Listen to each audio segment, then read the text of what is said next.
শীতটা দারুণভাবে জেঁকে বসেছে। আর এখন বাজারে সবজির দামও অনেকটাই কমে এসেছে।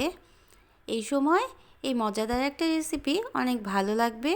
আসসালামু আলাইকুম, জেএন কুকিং অ্যান্ড ব্লগের আজকের পর্বটি দেখার জন্য আমন্ত্রণ রইল। আশা করছি কাছে দূরে সবাই অনেক বেশি ভালো আছেন। বুঝতেই পারছেন সবজি খিচুড়ি রান্না করব নরম করে।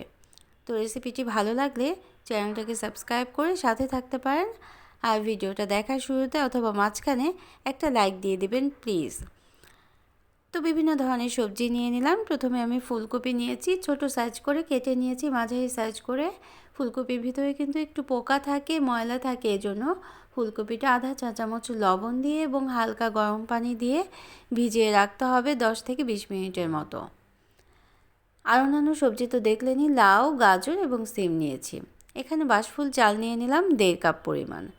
অন্য যে কোনো চিনি গুঁড়া পোলাও চাল কিংবা বাসমতি চালও বা ভাতের চালও নেওয়া যেতে পারে, নাজিরশাহ চালটাও নেওয়া যেতে পারে। এই নরম করে খিচুড়িটা রান্না করার জন্য চালটা কিন্তু অবশ্যই ভিজিয়ে রাখতে হবে, তবেই কিন্তু খিচুড়ি রান্নাটা খুব সুস্বাদু হবে। আর ডাল হিসেবে এখানে মসুরি ডাল আর মুগ ডাল নিয়ে নিলাম 1/4 কাপ করে। এখন এই মুগ ডালটা প্রথমে ভেজে নিতে হবে। আর মশলা যা লাগবে তা তো দেখেই নিলেন, পরে রান্নার সময় আবারও শেয়ার করব। মুগ ডালটা একটা শুকনো তাওয়ার মধ্যে 8 থেকে 10 মিনিট সময় নিয়ে নেড়েচেড়ে ভেজে নিয়েছি। যখন একটা সুন্দর একটা ঘ্রাণ বের হবে তখনই কিন্তু নামিয়ে রাখবো। এই তাওয়ার মধ্যে কিন্তু রেখে দেওয়া যাবে না।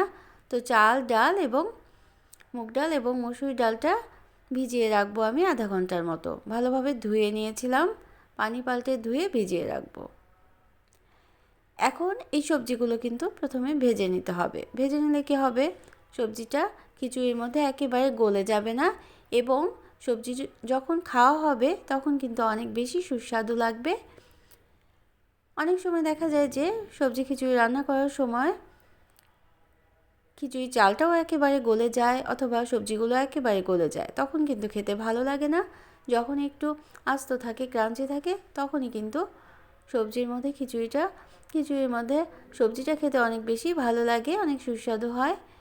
তো একটু সময় নিয়ে সবগুলো সবজি আমি আধা চা চামচ লবণ দিয়ে এবং হলুদের গুঁড়ো, শুকনো মরিচের গুঁড়ো দিয়ে ভেজে নেব। ভেজে নামিয়ে রাখবো, তেলের মধ্যে ভেজে নামিয়ে রাখবো। তো আমার রেসিপি ভালো লাগলে লাইক দিতে কিন্তু একেবারেই ভুলবেন না। এই পর্যন্ত যারা এসেছেন এখন একটা লাইক দিতে ভুলে গিয়েছেন, তারা কিন্তু এই মুহূর্তেই একটা লাইক দিয়ে নিতে পারেন।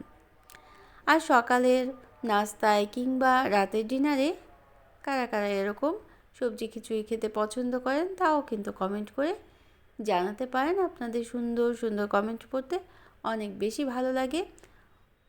তো মশলা হিসেবে আমি তেলের মধ্যে প্রথমে আস্ত জিরে দিয়ে দিলাম ফোড়নে এবং আস্ত তেজপাতা, দারচিনি, এলাচ দিয়ে কিছুক্ষণ নেড়েচেড়ে তারপর পেঁয়াজ কুচি দিয়ে দিলাম। পানি দিয়ে এখন মশলাগুলো দিয়ে দেব। যথারীতি মশলা যা লাগে তাই দিয়ে দেব। খুব সাধারণ মশলায় কিন্তু কিছু টিপস ফলো করলেই কিন্তু এই খিচুড়ি রান্নাটা অনেক বেশি সুস্বাদু হয়ে যায়। শুকনো মরিচের গুঁড়ো, হলুদের গুঁড়ো এবং ধনে গুঁড়ো দিলাম। আর আদা রসুনের পেস্ট দিয়েছি 2 চা চামচের মতো। খিচুড়ির চালটা যে অনুপাত সেই অনুপাতেই কিন্তু মশলাটা দিয়ে নিতে হবে, কম বা বেশি। ঝালটাও আপনাদের পছন্দ মতো কম বা বেশি দিয়ে নিতে পারেন। এখন যে কোনো রান্নায় একই কথা, মশলাটা খুব ভালোভাবে কষিয়ে নিতে হবে। 4টে কাঁচামরিচ আমি আগেই দিয়ে দিলাম ঝালটা বের হওয়ার জন্য। মশলাটা কষিয়ে নেওয়ার পর ধুয়ে রাখা এবং ভিজিয়ে রাখা চাল ডালগুলো আমরা দিয়ে দেব। চাল ডালগুলো দিয়ে কিছুক্ষণ নেড়ে নিতে হবে, তারপর পানি দিয়ে দেব। এখানে লাউটা কিন্তু আমি আগেই দিয়ে দিলাম। লাউটা চাল ডালের সাথে সিদ্ধ করে নেব এবং অন্যান্য সবজি পরে দিয়ে দিতে হবে। এই টিপসগুলো কিন্তু ফলো করলেই খিচুড়ি রান্নাটা অনেক বেশি সুস্বাদু হবে। প্রথমেই যদি ভেজে রাখা সবজিগুলো দিয়ে দেওয়া হয় তাহলে কিন্তু একেবারে গলে যাবে, খেতে ভালো লাগবে না। এজন্য রান্না শেষের দিকে আমরা দিয়ে দেব। এখানে 1.5 কাপ চাল এবং আধা কাপ পরিমাণ ডালের জন্য পানি দিয়েছি 1 লিটার। 1 লিটার পানি দিয়ে এবং লাউগুলো দিয়ে দিলাম। ঢেকে রাখবো প্রায় 20 মিনিটের মতো। ঢেকে রাখার পর লবণ দিয়েছিলাম 2 চা চামচের মতো। লাউ এবং চাল ডাল সব কিন্তু খুব সুন্দরভাবে সিদ্ধ হয়ে গিয়েছে। 20 মিনিটের মধ্যে আমি কিন্তু কয়েকবারই খুলে নেড়ে দিয়েছি। এভাবে করে 2 কাপ চাল ডালের জন্য 1 লিটার পানি দিয়ে প্রথমে চাল ডালটা এভাবে সিদ্ধ হয়ে গিয়েছে। এখন আমরা ভেজে রাখা সবজিগুলো দিয়ে দেব এবং ভেজে রাখা সবজিগুলো কিন্তু একটু সিদ্ধ হওয়া বাকি আছে, কুক হওয়া বাকি আছে। এজন্য আমি আরও 1 কাপ পরিমাণ পানি দিয়েছিলাম। যেহেতু নরম খিচুড়ি, এজন্য পানির পরিমাণটা কিন্তু একটু বেশি লাগবে। তারপর ঢেকে রেখেছিলাম 10 মিনিট। তবে অবশ্যই কিন্তু কয়েকবার খুলে নেড়ে দিতে হবে। শীতের সময় খুব বেশি রান্না করতে কিন্তু আমাদের একেবারে মন চায় না। তখন কিন্তু সকাল, দুপুর কিংবা রাতের খাবারের জন্য এই রেসিপিটা করে নিতে পারবেন। যারা প্রথম ভিজিট করছেন চ্যানেলটিকে, তারা চাইলে চ্যানেলটিকে সাবস্ক্রাইব করে বেল বাটন প্রেস করে অল অপশন সিলেক্ট করে সাথে থেকে যেতে পারেন। আর যারা সাথে আছেন তাদের জন্য রইল অসংখ্য অসংখ্য ধন্যবাদ। চাইলে কিন্তু আমার এই রেসিপিটা বা এই খিচুড়ি রান্নাটা শেয়ার করে দিতে পারেন ফ্রেন্ডস অ্যান্ড ফ্যামিলির সাথে। শেষের দিকে আমি কাঁচামরিচ ফালি দিয়ে দিলাম, সুন্দর একটা ঘ্রাণ বের হয় এজন্য। এবং অবশ্যই কিন্তু 1 চা চামচ পরিমাণ গরম মশলা গুঁড়ো দিয়ে দিতে হবে। আর ধনেপাতা কুচিও দিয়ে দিলাম। নেড়ে চেড়ে নামিয়ে নিতে হবে। এত মজাদার সুস্বাদু এই খিচুড়ি রান্নাটা। তো কেমন লাগলো অবশ্যই কিন্তু কমেন্ট করে জানাবেন। নিত্য নতুন এরকম আরও রেসিপি পাওয়ার জন্য চ্যানেলটাকে সাবস্ক্রাইব করে সাথে থাকতে পারেন। যারা এতক্ষণ ছিলেন তাদের জন্য রইল অনেক অনেক শুভকামনা।